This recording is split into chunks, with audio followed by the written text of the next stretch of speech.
tenemos el aumento del peso. Entonces, lo primero que nosotros vemos es el aumento del peso, ¿no? Después ya viene el edema, después la hipertensión arterial, por último se presenta la proteinuria y luego de la proteinuria ya se presenta la preeclampsia severa, la eclampsia o el síndrome HELLP, ¿no? Cuando a mí me dicen, pero si lo último que se presenta es la proteinuria, ¿por qué nosotros tenemos que hacer proteinuria? Porque cuando se presenta la proteinuria ya estamos en el cuadro severo, ¿no? Cuadro severo. Entonces, por eso que es importante que nosotros tengamos en cuenta, ¿no? El tema de la proteinuria. Entonces, los parámetros clínicos que nosotros tenemos que tener en consideración cuando estamos frente a una paciente con preeclampsia, entonces tenemos que tener primero el incremento de peso. El incremento de peso normal varía entre 300 y 500 gramos, ¿no? Ese es el incremento de peso. Cuando estamos más de 500 gramos, entonces la paciente no está yendo por buen camino. O sea, el paciente no está yendo por buen camino cuando la paciente llega a más de 500 gramos. Y por eso que es importante que nosotros grafiquemos, ¿no? En estas gráficas, ¿no?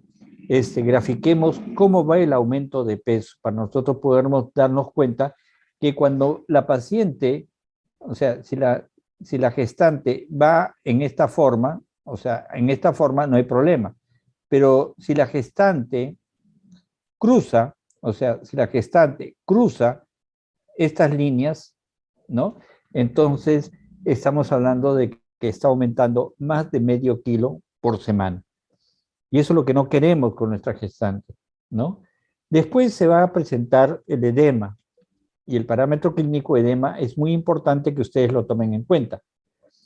Entonces, ¿cuándo llamamos edema de una cruz? ¿Cuándo llamamos edema de una cruz? Cuando es edema leve. Vamos a ver, nuestra paciente ingresa al consultorio y nosotros vemos sus pies y no vemos que esté hinchado.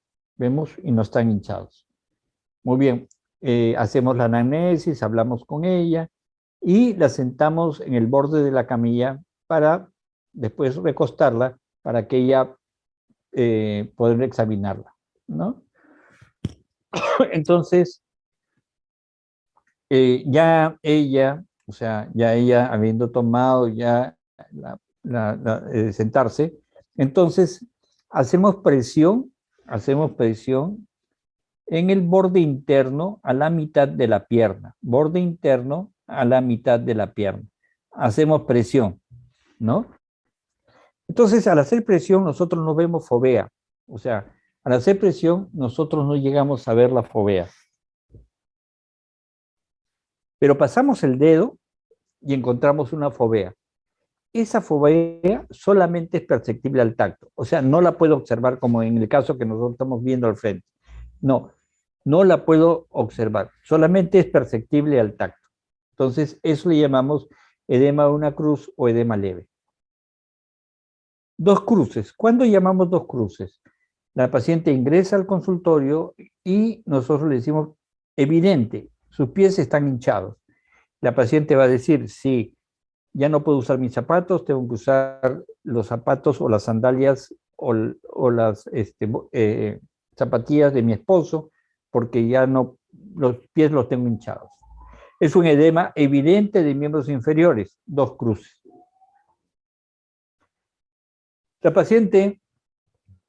Otra paciente ingresa al consultorio y nosotros le decimos, sus pies están hinchados. Sí, ya no puedo usar mis zapatos, tengo que usar sandalias o usar las zapatillas de mi esposo, ¿no?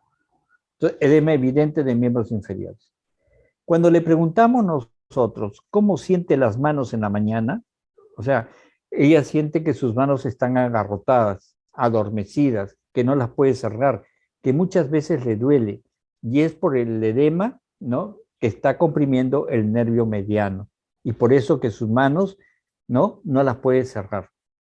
Muy bien. Y si nosotros entonces hablamos de miembros inferiores, inferiores y miembros superiores. Y si nosotros le preguntamos cómo siente la cara, ella va a decir, siento que la cara me estira, ¿no? Siento que la cara me estira. Entonces, estamos hablando de edema de miembros inferiores, miembros superiores y cara. Y por último, si la paciente llega con edema de miembros inferiores, miembros superiores y cara, pero a la vez también la paciente tiene edema vulvar, ascitis, derrame pleural, derrame pericárdico o de repente también edema cerebral, entonces ya estamos hablando de 4 cruces anasarca, ¿no? Anasarca.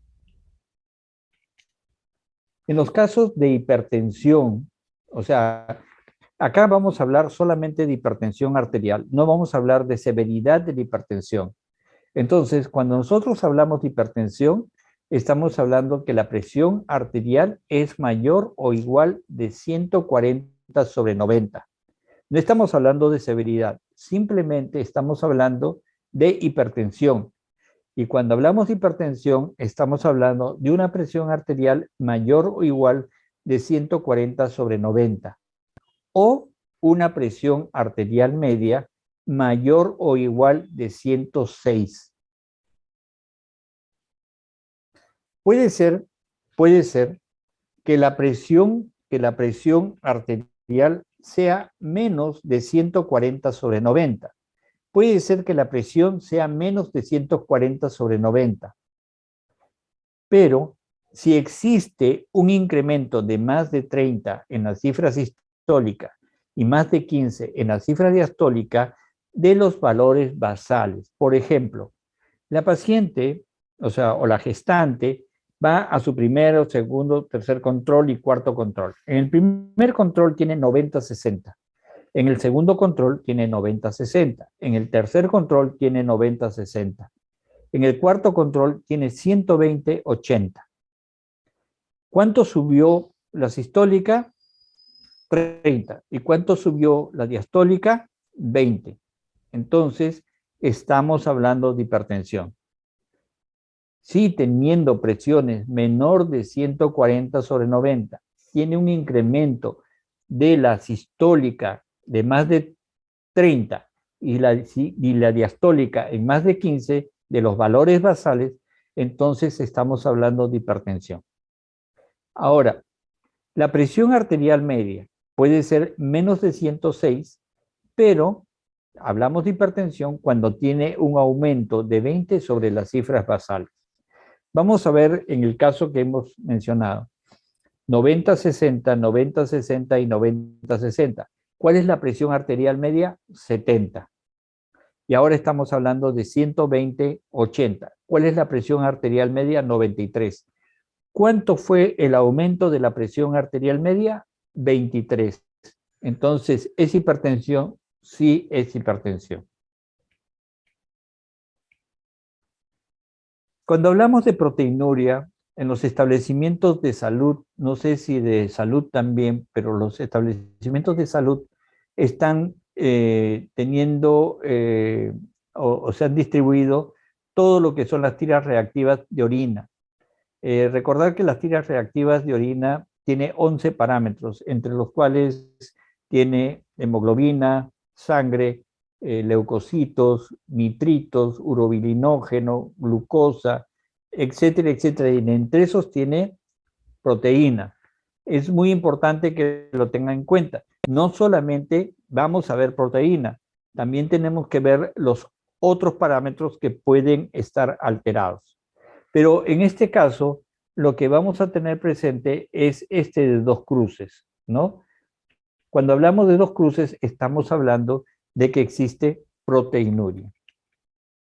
Y cuando no se tiene la tira reactiva o se tienen los dos, ¿no? Y también se tiene ácido sulfosalicílico, tener presente este de acá, el de 2 cruces, este de 2 cruces.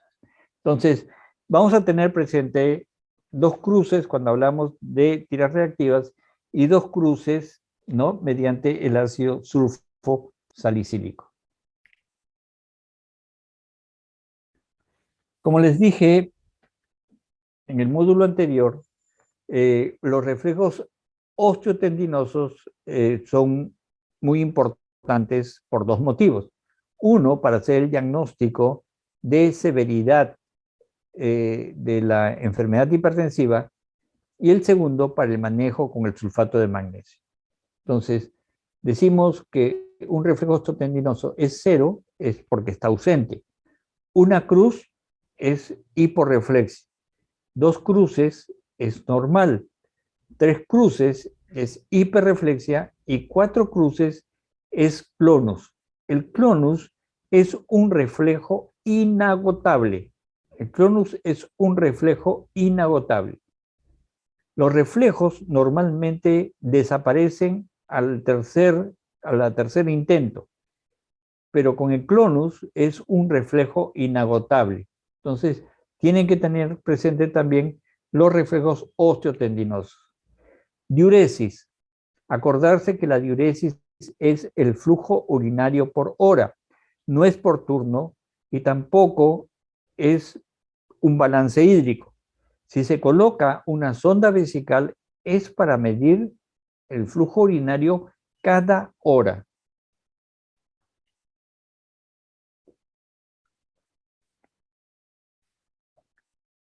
Los parámetros de laboratorio también son muy importantes que nosotros los tengamos en cuenta, ¿no? Los parámetros de laboratorio. Cuando, cuando hablamos, cuando hablamos de preeclampsia, el diagnóstico, como ustedes van a ver, es clínico, pero hay un proceso en el cual necesitamos de laboratorio, porque es un síndrome de laboratorio, y estamos hablando del síndrome HELP. Entonces, cuando nosotros colocamos descartar preeclampsia, está mal, porque la preeclampsia, el diagnóstico es clínico. Entonces, ¿qué es lo que quiero descartar? Síndrome HELP, pero no quiero descartar preeclampsia, porque la preeclampsia, vuelvo a repetir, es un diagnóstico clínico, como lo vamos a ver. Entonces, dentro de los parámetros de laboratorio, vamos a ver la demostración de hemólisis. Fundamentalmente, tenemos la deshidrogenasa láctica y la bilirrubina total, ¿no? Entonces, deshidrogenasa láctica y bilirrubina total. Aparte, podemos tener lisidoglobinas, actoglobina, hemoglobina libre y los reticulocitos que nos ayudan a decir si es que existe hemólisis o no. Pero también podemos pedirle al laboratorio, por ejemplo, que nos diga del frotis de sangre periférica, nos diga si hay formas anormales de glóbulos rojos, como pueden ser esquistocitos, crenocitos, células en barril, células triangulares, etcétera, etcétera. Entonces, muy importante que nosotros tengamos en cuenta también el frotis de sangre periférica. Y además, el laboratorio nos puede informar que ve más disminuido las plaquetas, ¿no? Ve disminuido las plaquetas. Entonces, por eso que es importante también tener en cuenta el frotis de sangre periférica. Cuando hablamos del perfil hepático, dos puntos fundamentales, las transaminasas. Acá es muy importante que ustedes tomen el valor máximo de la transaminasa, valor normal máximo de la transaminasa. ¿Por qué? Porque hablamos de transaminasas o hipertransaminemia cuando el valor máximo, solamente cuando el valor máximo, valor normal máximo, es el doble. En este caso que ustedes ven, el valor máximo es 20. Entonces, si yo tengo unas transaminasas de 40, estoy hablando de que están elevadas. Vamos a suponer que mi laboratorio me dice que las transaminasas, el valor máximo, normal máximo, es de 35. Es decir, un valor de 70 ya me está diciendo de que están elevadas, ¿no? No hay que esperar que las transaminasas estén en 200, 400, 800, ¿no? 1000. No, simplemente tener las transaminasas, el valor máximo normal elevado, para poder decir que las transaminasas estén elevadas. Las plaquetas, ¿no? Las plaquetas normalmente son más de 150,000, pero tengo que decirles acá algo. Vamos a ver si las plaquetas bordean los 150,000, las plaquetas se van a consumir muy rápido. Vamos a suponer que hoy día a las 5 de la tarde le tomé la muestra al paciente y me salen que las plaquetas son 160.000. Mañana, a esta misma hora, a las 5 de la tarde, van a ser 80.000. A las 8 de la noche, posiblemente sean 40.000. A las 11, 12 de la noche van a ser 20.000 y a las 2 de la mañana van a ser 5.000. Entonces, tener muy en cuenta que las plaquetas bordeando los 150.000, ¿ya? O sea, bordeando los 150.000, se van a consumir mucho más rápido. Cuando hablamos de ecografías, ¿no? Estamos hablando de un ecógrafo que se encuentre en la cabecera de la paciente. Cuando la paciente tiene cambios hemodinámicos importantes, ¿no? Es mejor no movilizar a la paciente. ¿Por qué? Porque de pasarla de una camilla a otra camilla puede haber un paro cardíaco, ¿ya? Entonces, solamente si el ecógrafo está a la cabecera de la paciente, yo le voy a hacer la ecografía, porque lo que tengo que descartar en los casos de que tenga hemodinámicamente o que sospeche, puede ser un hematoma subcapsular hepático o un hemoperitoneo o de repente un desprendimiento prematuro de placenta, ¿no? Entonces, tengo que tener eso en cuenta. No se puede estar movilizando a la paciente cuando la paciente tiene un cuadro de preeclampsia severa, como lo vamos a ver después, ¿no? Tiene que ser a la cabecera del paciente, tiene que estar el ecógrafo. En los diagnósticos diferenciales tenemos que tener en cuenta, por ejemplo, el hígado graso agudo del embarazo, la colestasis intrahepática, las púrpuras, por ejemplo, cuando tenemos nosotros plaquetopenias, el síndrome antifosfolipídico, el síndrome urémico hemolítico del adulto, o los cuadros hepatobiliares como hepatitis viral, colecistitis, pancreatitis, anemia megaloblástica, colestasis o colelitiasis vesicular. En los casos de convulsiones, tenemos que pensar en epilepsia, apendicitis aguda, litiasis, crisis lúpica, glomerulonefritis, ¿no? Trombosis venosas cerebrales, por ejemplo, en los accidentes cerebrovasculares también, para descartar las encefalitis, tirotoxicosis, feocromocitoma o las microangiopatías. ¿Y cuáles son los factores clínicos? Siempre acordarse que cuando nosotros estamos frente a un cuadro clínico, lo primero que tengo que hacer es estratificar cuál es el riesgo de mi paciente para hacer tal problema.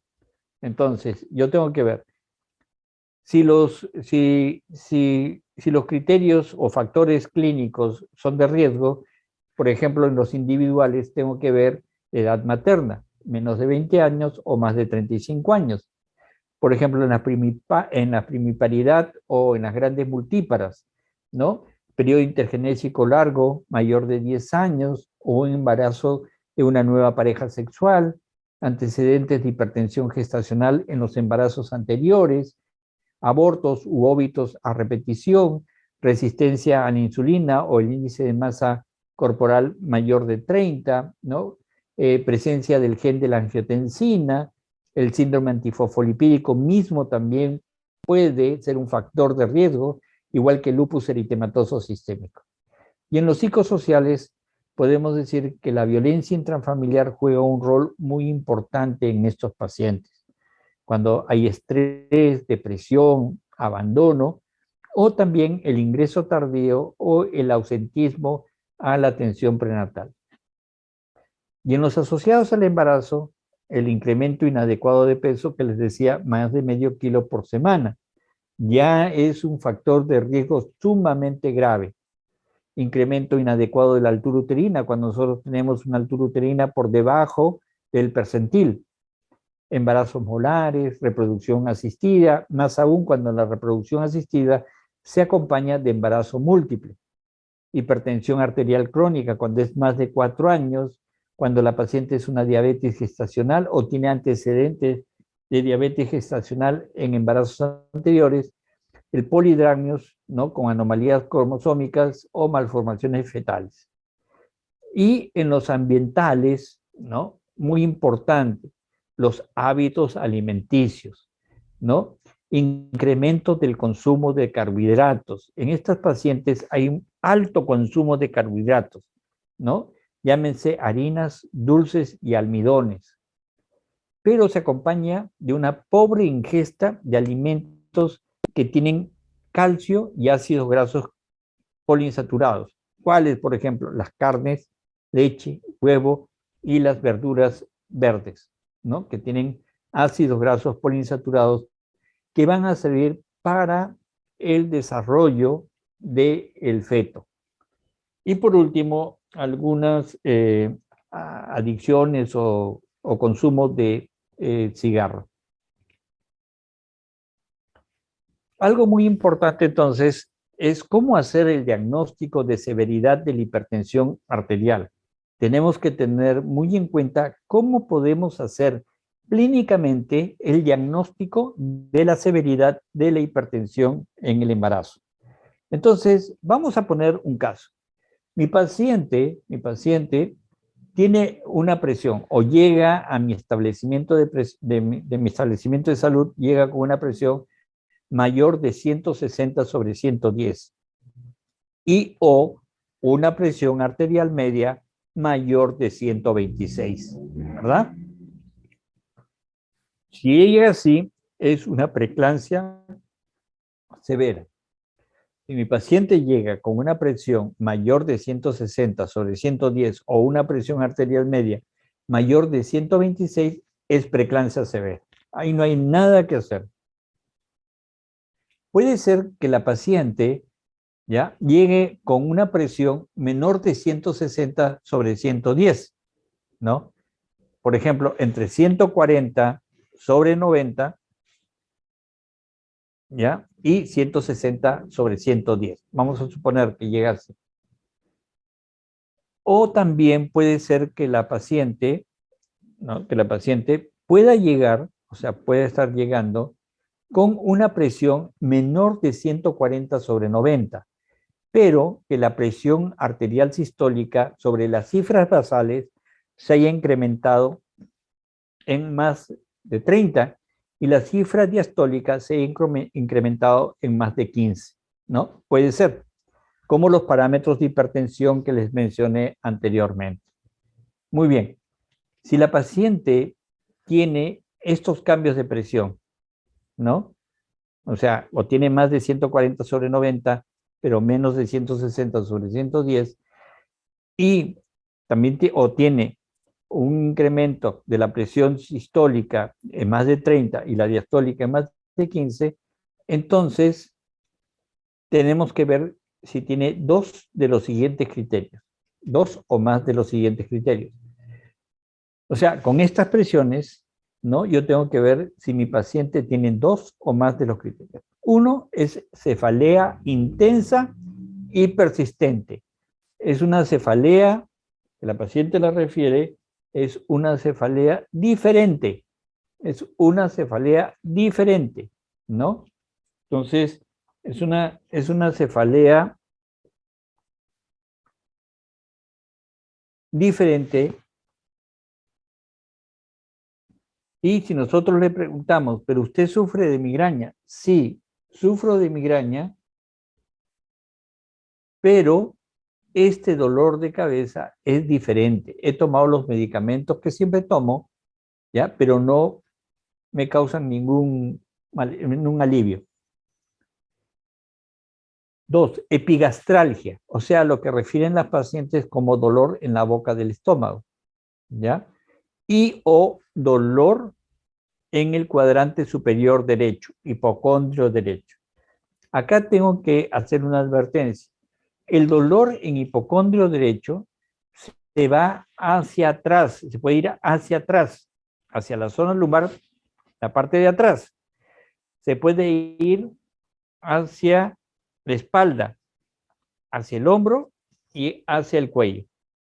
O sea, cuando estamos frente a una paciente que me dice estoy con dolor en la espalda, o sea, con estos cuadros clínicos, entonces es posible que sea referido el dolor hacia atrás, hacia la espalda, hacia el hombro y hacia el cuello del lado derecho. Otro de los criterios que tenemos que tener presente es la presencia de náuseas, vómitos y o diarrea. Náuseas, vómitos y o diarrea. ¿Se imaginan si la paciente llega al establecimiento de salud con epigastralgia, náuseas, vómitos y diarrea, y le preguntamos por casualidad qué comió? Entonces le va a decir, he comido un chaufa que estaba guardado. Entonces nosotros agarramos nuestra ranitidina, le damos la ranitidina, le pasa el dolor un rato, se va a su casa y después nos avisan que la paciente falleció en su casa de una ruptura hepática.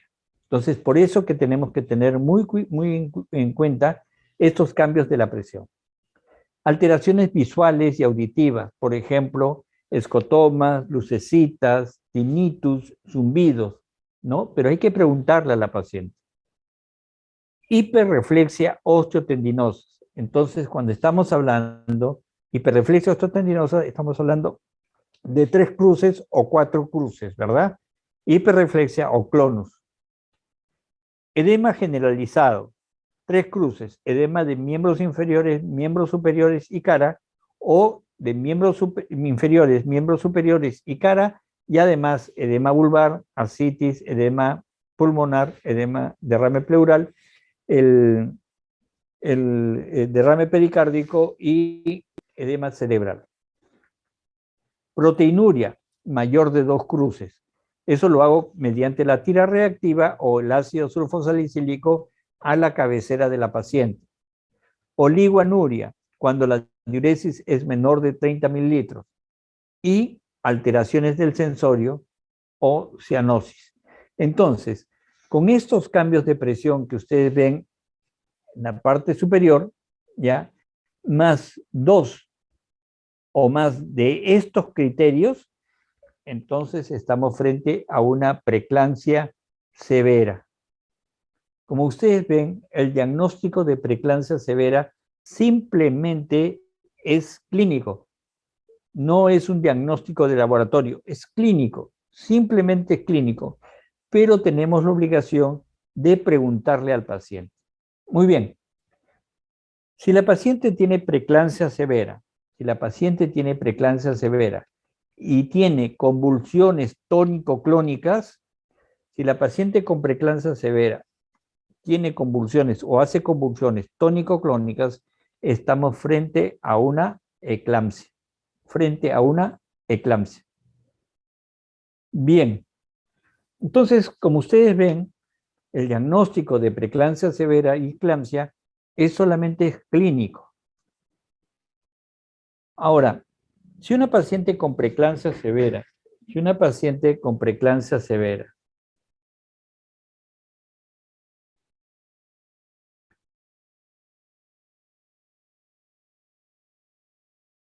o eclampsia, si una paciente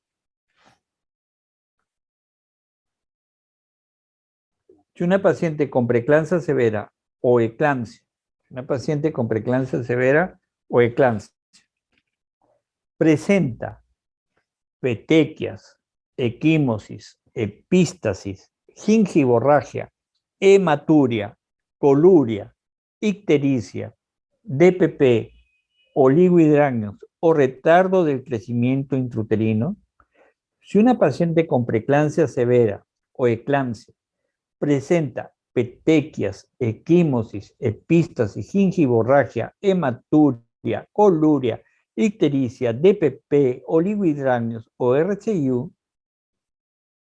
entonces estamos frente a una paciente con alta sospecha clínica de síndrome HELLP. No estamos hablando que tiene síndrome HELLP, porque el síndrome HELLP es un síndrome de laboratorio, pero yo puedo sospechar que esta paciente pueda estar desarrollando un síndrome HELLP. Entonces, si mi paciente con preeclampsia severa o eclampsia presenta petequias, equimosis, epístasis, gingivorragia, hematuria, coluria, ictericia, DPP, oligohidráneos o RCIU, entonces yo estoy frente a una paciente con una alta sospecha clínica de síndrome HELLP. Yo no estoy hablando que es síndrome HELLP, sino que tiene una alta sospecha clínica. ¿Por qué? Porque el síndrome HELLP es un síndrome de laboratorio. Entonces, cuando yo quiero descartar severidad no es para descartar preeclampsia severa ni eclampsia, sino es para descartar síndrome HELLP. Entonces, puede ser que yo, ¿no? Que yo tenga alta sospecha clínica o simplemente es una preeclampsia o eclampsia severa o una preeclampsia severa o eclampsia. Entonces, si la paciente tiene deshidrogenasa láctica mayor de 600, si la bilirrubina total es mayor de 1.2 de predominio indirecta, ¿no? Por la hemólisis. Si la paciente tiene hemólisis en el frotis de sangre periférica, ¿se acuerdan los esquistocitos, crenocitos, células en barril, células triangulares, ¿no? Entonces estamos hablando de hemólisis en el frotis de sangre periférica. Si la paciente tiene las transaminasas, ¿no? 2 veces el valor mayor normal, si las plaquetas son menos de 150,000 o la creatinina es más de allá, más arriba de 0.8, entonces estamos hablando de un síndrome HELLP. Entonces, vuelvo a repetir, la preeclampsia severa y la eclampsia son de diagnósticos simplemente clínicos. Lo que tengo que descartar siempre es el síndrome HELLP, que es de laboratorio, ¿no? Pero puedo tener una sospecha que esta paciente puede estar desarrollando un síndrome HELLP. Entonces, en el protocolo de manejo de las pacientes, lo primero que tengo que hacer es solicitar ayuda, como hemos quedado desde un principio. Todos tienen que convocarse a el tópico donde esté la paciente o el lugar donde esté la paciente. Estas pacientes generalmente son pacientes que pueden aspirar, o sea, pueden tener aspiración, ¿no? O pacientes que entran en convulsión y la lengua se puede ir hacia atrás y obstruir las vías aéreas. Entonces, para evitar la obstrucción de las vías aéreas, tengo que tener, por ejemplo, un tubo de Mayo. Estas pacientes tienen mucha secreción cuando convulsiona, entonces tengo que aspirar las secreciones orofaringeas con aparatos de succión. Y debo proporcionar una oxigenación adecuada, administrándole oxígeno más o menos entre 6 a 8 litros por minuto mediante máscara. Tengo que instalar una vía endovenosa. Entonces, ya le coloqué el oxígeno o VIL, que existe permeabilidad de las vías aéreas. Entonces me voy hacia el brazo derecho, donde voy a colocar ahí todo lo que son los fluidos. Y comienzo en el brazo derecho a buscar una vena de gran calibre y colocar, o sea, un catéter, ya sea 14 o 16, y comienzo a administrarle 500 centímetros cúbicos en 20 minutos, con tranquilidad. No hay que apurarse, con tranquilidad.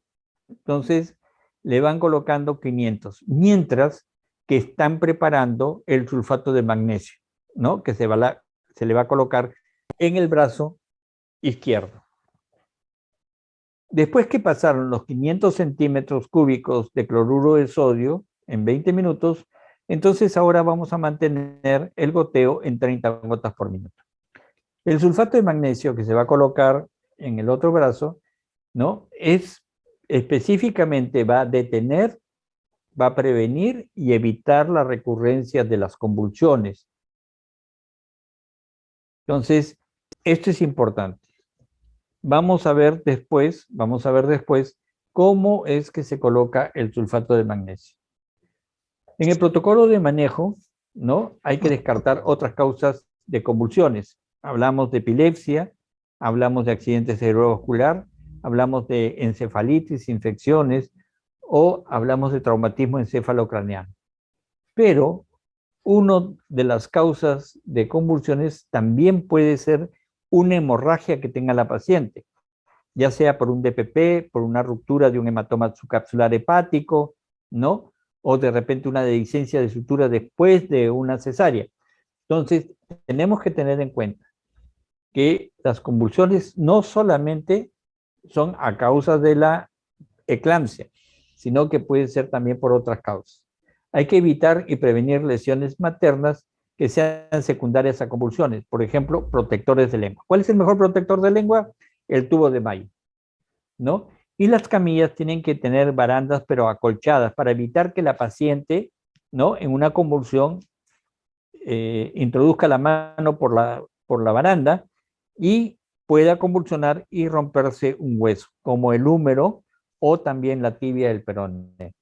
No dar ni alimentos ni líquidos por vía oral. Recordar que esta paciente posiblemente esté entrando en la siguiente hora, ¿no?, a terminar el embarazo.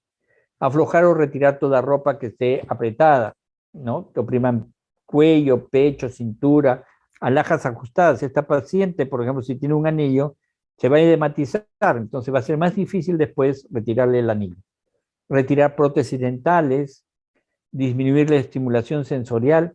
No hay que dejar que la paciente deambule, porque la paciente se puede parar, convulsionar, caerse y tener un traumatismo encefalocraniano que va a agravar el problema. Y colocarla en decúbito lateral, ¿no?, de preferencia decúbito lateral izquierdo. Y también hay que tranquilizar a la paciente, a los familiares y a los acompañantes. El control de funciones vitales, hay que controlar la frecuencia cardíaca, la frecuencia respiratoria, la presión arterial, hay que vigilar por el estado de conciencia, los reflejos osteotendinosos, ya saben que son para el uso con el sulfato de magnesio, y también la diuresis. Y si nosotros tenemos un establecimiento que tiene capacidad resolutiva, ¿no?, y que tiene laboratorio, entonces va a hacer los análisis correspondientes, ¿no? Pero si no tiene capacidad resolutiva para resolver el caso, pero sí tiene un laboratorio de última generación, entonces puede tomar las muestras, pero no esperar que la paciente, o sea, no esperar los resultados para referir a la paciente.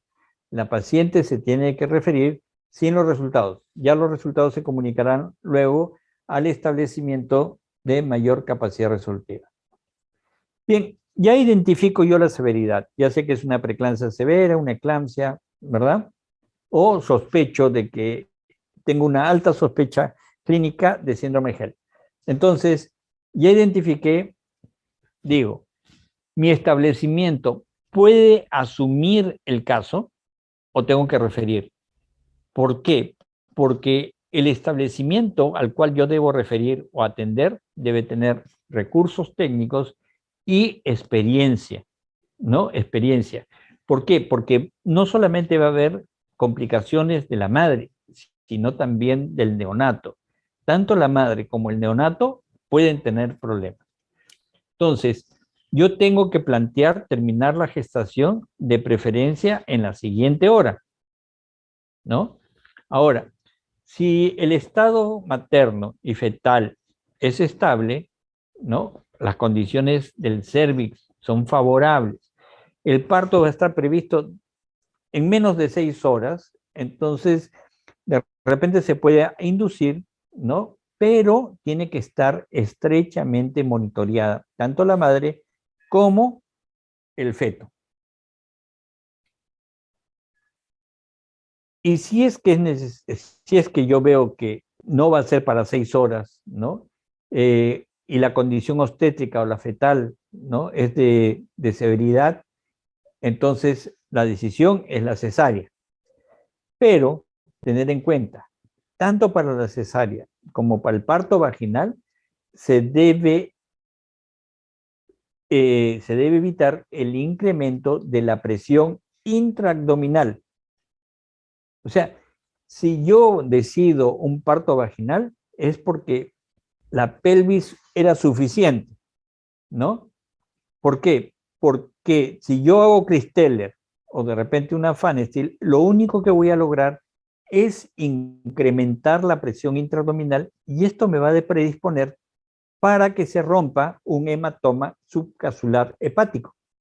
Entonces, por eso que tanto el Christeller como la Pfannestiel deberían estarse evitando, ¿no?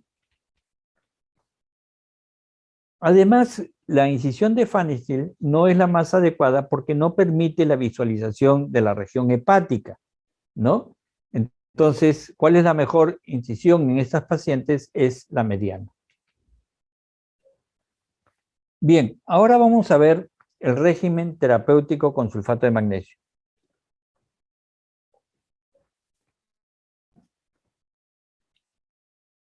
¿Cuáles son las recomendaciones, ¿no?, para la administración del sulfato de magnesio?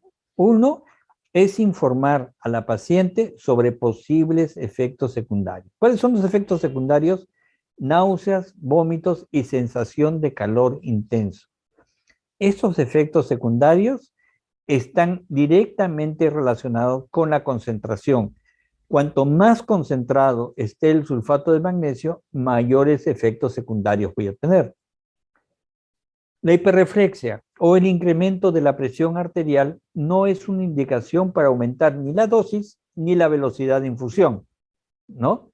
Entonces, si la paciente tiene hiperreflexia, no debo aumentar. Si la paciente, la presión no le baja, no debo aumentar. Recordar que el sulfato de magnesio no es un antihipertensivo. Durante la administración, debo yo determinar cuáles son las reacciones adversas clínicas que son serias. Entonces, solamente yo voy a administrar la siguiente dosis si la frecuencia respiratoria es mayor de 16, si los reflejos osteotendinosos están presentes y si la diuresis es mayor de 30, ¿no? Y por último, debo continuar con la administración por 24 horas después de la última convulsión o del parto. ¿Cuáles son las recomendaciones para una administración segura, o sea, segura del sulfato de magnesio? Lo primero que tengo que tener en cuenta es que la preparación de la solución debe realizarse desconectada de la paciente, ¿no?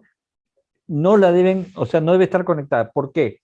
Así como ustedes ven en la figura, no debe estar conectada. ¿Por qué? Porque a la hora de colocar, lo que pueden hacer es concentrar la parte, o sea, la parte de abajo con el sulfato de magnesio, entonces va a estar muy concentrado.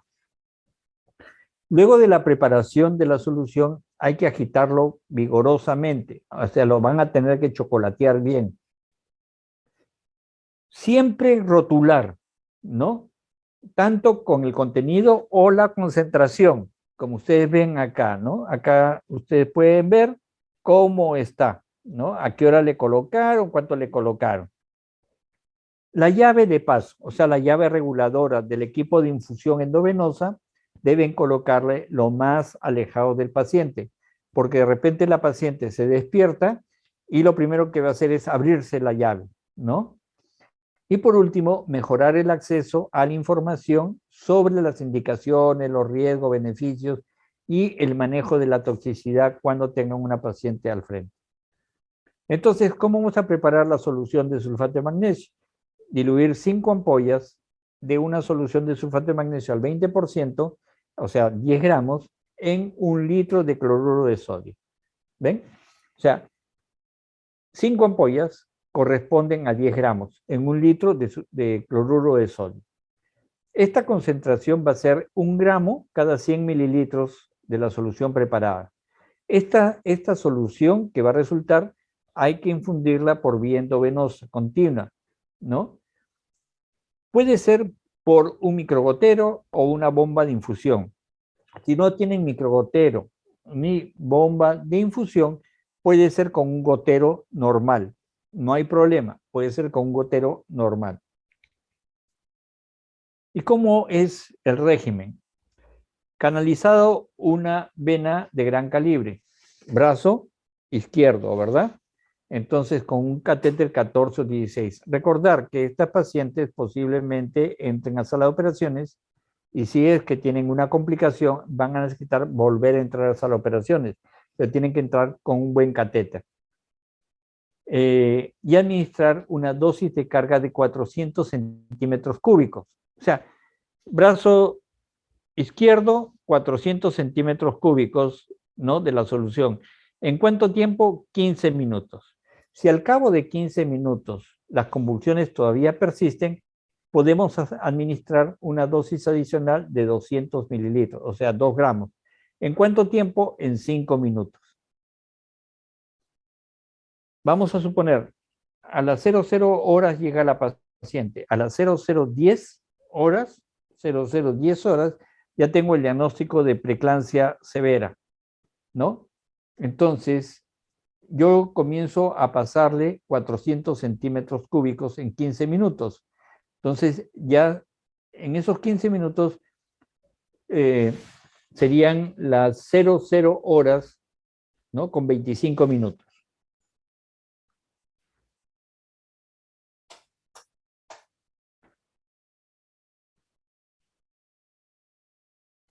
Bien.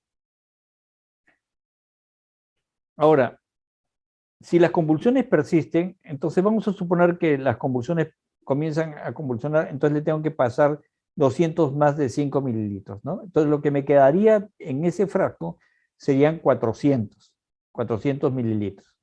A partir de ese momento, yo voy a colocar 100 mililitros por hora, ¿ya? O le voy a colocar 30 gotas por minuto, o le voy a colocar 90 microgotas por minuto, ¿verdad? Muy bien.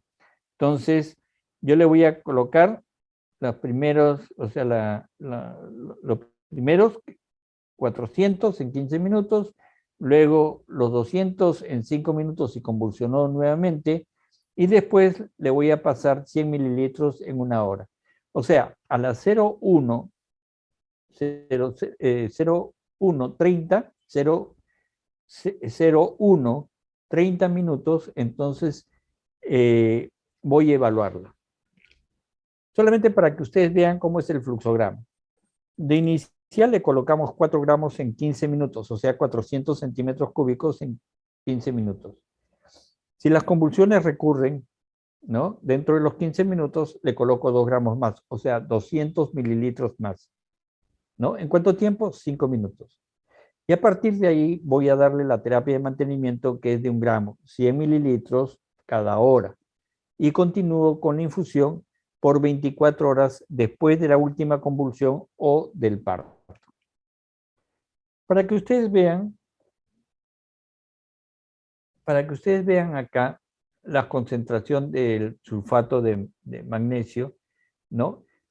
Desde las cifras, o sea, terapéuticas hasta las cifras tóxicas, ¿no? Es bastante la diferencia, pero puede ocurrir, puede ocurrir. Para que ocurra eso, descuidadamente he debido de pasarle de 4 a 7 veces la dosis inicial, ¿no? La dosis inicial. Pero puede ocurrir. Entonces tengo que saber cómo voy a controlar la toxicidad. El primer cuadro de toxicidad es el paro respiratorio. Entonces, ¿qué es lo que pasa cuando hay un paro respiratorio? Tengo que detener la terapia con sulfato de magnesio, intubar y asegurar la ventilación mecánica inmediatamente, ¿no? Luego, administrar el antídoto para la toxicidad del magnesio, que es el gluconato de calcio, 1 gramo, 10 mililitros al 10% endovenoso durante 3 minutos. Una advertencia acá o observación o recomendación que se puede hacer. Siempre en su maletín de clave azul, tengan la ampolla de gluconato de calcio, junto con una jeringa de 20 centímetros cúbicos. La idea es que con una liga, ustedes puedan tener esa jeringa junto con la ampolla de gluconato. ¿Por qué? Porque en el momento que se presenta la toxicidad, van a coger la primera jeringa que tengan. Entonces, van a agarrar con la que cargaron el sulfato de magnesio. Entonces, para evitar eso, ustedes tienen una jeringa ya separada para el gluconato de calcio. Lo otro que tienen que tener en cuenta es que debe ser de 20 centímetros cúbicos. ¿Cuál es el motivo? Porque ustedes van a diluir el gluconato de calcio en los otros 10 centímetros cúbicos. Recordar que los efectos, ¿no? Indeseables del gluconato de calcio casi se parecen a los del sulfato de magnesio, o sea, náuseas, ¿no? Mareos, etcétera, etcétera. Entonces, para evitar eso, entonces tienen que diluirlo, ¿no? En los 20 centímetros cúbicos. Y por último, la ventilación debe ser continua hasta la reanudación de la respiración en forma espontánea. En los casos de depresión respiratoria hay que detener la terapia con sulfato de magnesio. Se administra oxígeno por máscara y el antídoto. ¿Cuál es el antídoto? Gluconato de calcio. Una ampolla en 3 minutos. Y se mantiene la vía aérea permeable, ¿no?, hasta vigilar la completa recuperación. En los casos de ausencia de reflejos osteotendinosos, como les decía, si a la 1:30 le estoy pasando, o sea, le estoy pasando la siguiente dosis, ¿no?, endovenosa, y no tiene reflejos, entonces espero 1 hora. A las 2:30 vuelve a evaluar. Si regresaron los reflejos, entonces continúo con el sulfato de magnesio. Si no regresaron, espero otra hora más. Entonces, cuando no hay reflejos, lo primero que tengo que hacer es suspender la administración por 1 hora. Y lo otro que puede haber es oligoanuria, o sea, diuresis menor de 30 mililitros, ¿no? Y tener en cuenta de que no existe paro respiratorio, no existe hiporreflexia y tampoco, o arreflexia, y tampoco depresión respiratoria. Entonces, cuando yo tengo oligoanuria, que la diuresis es menor de 30 mililitros, entonces tengo que reducir el sulfato de magnesio a la mitad. Si yo estaba colocando 100 mililitros por hora, ahora voy a colocar 50 mililitros por hora. Si yo estaba colocando 1 gramo por hora, voy a colocar ahora medio gramo por hora. Si yo estaba colocando 30 gotas por minuto, ahora voy a colocar 15 gotas por minuto. Si yo estaba colocando 90 microgotas por minuto, ahora voy a colocar 45 microgotas por minuto.